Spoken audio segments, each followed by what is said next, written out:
सागर बंगल्याकडे निघालेले मनोज जरांगे पुन्हा अंतरवाली सराटीत। जमावबंदीमुळे सर्वांना मागे फिरण्याचं आवाहन।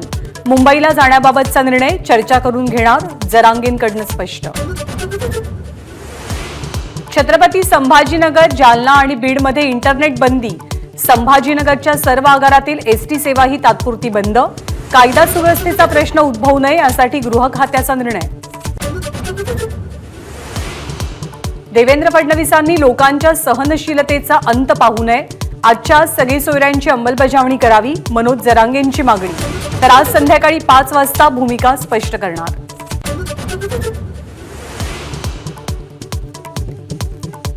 मनसेची आज मुंबईमध्ये लोकसभा आढावा बैठक। 9 मतदारसंघांचा राज ठाकरे आढावा घेणार।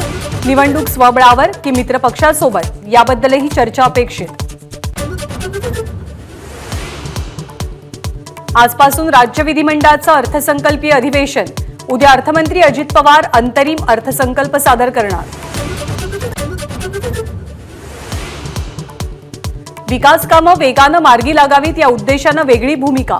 राज्यातल्या जनतेला उद्देशून लिहिलेल्या पत्रात अजित पवारांकडून स्पष्ट। विकासाची ब्लूप्रिंट आणणार असल्याचीही ग्वाही।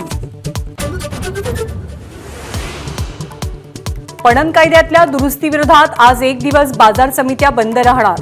पुणे आणि नाशिकच्या बाजार समितीमध्ये शुकशुकाट। निवासी डॉक्टरांचा संप अखेरीस मागे। सर्व डॉक्टर तात्काळ कामावरती रुजू होणार। राज्य सरकारकडून 10,000 रुपये विद्यावेतन वाढवल्यानंतर संप मागे। राज्यामधील अंगणवाडी कर्मचाऱ्यांना ग्रॅच्युइटी लागू होईपर्यंत मिळणार एकरकमी लाभ। मंत्रिमंडळाच्या बैठकीत निर्णय। पश्चिम मुंबईत राहणाऱ्यांसाठी खुश खबर। गोखले पुलाची एक मार्गिका आज खुली होणार। विदर्भाला ऑरेंज अलर्ट। नागपूर, वर्धा, भंडारा, गोंदिया आणि अमरावतीमध्ये वादळी वाऱ्यासह गारपिटीची शक्यता, तर काही ठिकाणी वीज कोसळण्याचाही अंदाज।